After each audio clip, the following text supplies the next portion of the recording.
దండాలు 5,000 పరీక్షలకు నేను ఇవాళ 5,000 ఖాళీలకు నేను నోటిఫికేషన్ ఇస్తే ఈ రోజు అద్దంలో ఇవ్వకపోతే ధర్నాలు ఉండేవి. ఇప్పుడు ఇస్తే ధర్నాలు చేస్తున్నారు. ఇది ఎక్కడ లాగా తయారైంది.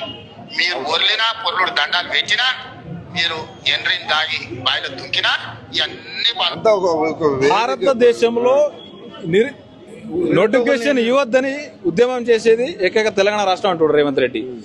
నువ్వు తప్పుదారి పడుతున్నావు రేవంత్ రెడ్డి గారు. మేము 5,000 వద్ద 5,000 కాదు 19 ఇవ్వని అంటున్నాం. మేము నువ్వేమంటున్నావు 5,000 ఇవ్వకూడదని ధర్నా చేస్తున్నావు. నువ్వు ఉల్టా మాట్లాడుతున్నావు. ఇది కాదు, మేము 5,000 కాదు 19 ఇవ్వలేసి మేము ఇవాళ ధర్నా చేస్తున్నాం. అదే మా ప్రత్యేక డిమాండ్. 30 లక్షల నిరుద్యోగుల తప్పున మా మనోభావం దెబ్బతీసినందుకు రేవంత్ రెడ్డి చాలా తీవ్రంగా ఖండిస్తా ఉన్నాం. తెలంగాణ 4 కోట్ల సమాజం విద్యార్థులు నిరుద్యోగులు గ్రామాల నుంచి మండలాల నుంచి అందరూ తరలి రావాల్సిందిగా కోరుతా ఉన్నాం. ధన్యవాదాలు. 30 లక్షల మంది నిరుద్యోగుల మనోభావాలను దెబ్బతీయడం జరిగింది. We strongly condemning. ఎందుకు తెలంగాణలో భారీ నోటిఫికేషన్ ఎస్ఐ కానిస్టేబుల్ నువ్వు 5,000 దేనికి కొరకు ఇస్తావు?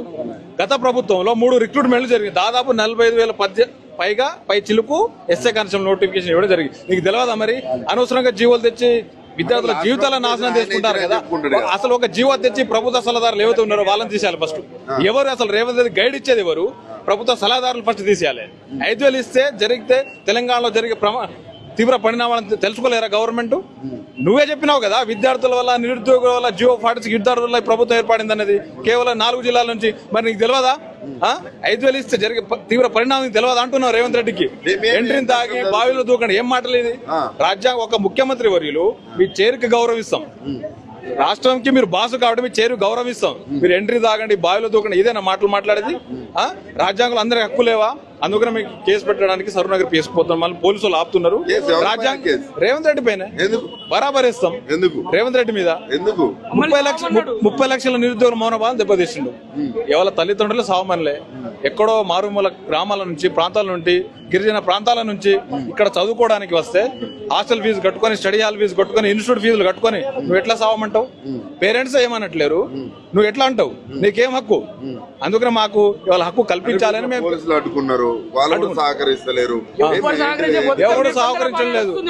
ఎవరు సహకరించడం లేదు.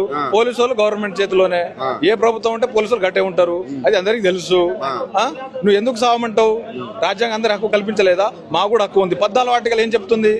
All are equal before law. చట్టం ముందు అందరు సమానులే. అందుకనే మేము కేసు చేయడానికి పోతున్నాం. వేదిక అనేది మీ నిరుద్యోగులకు సంబంధం లేని వేదిక, అవునా కదా? దానిపైన మీ గురించి మాట్లాడి ఎంట్రీ తాగడం. శిల్పకళా వేదికలో రైతు బంధు ఇచ్చి అసలు మాకు సంబంధమే లేదు. నేను ఏమంటుండే అంటే 5,000 ఇచ్చినా కూడా ఇవ్వద్దని ధర్నాలు చేస్తుంటాం అంటుండు రేవంత్.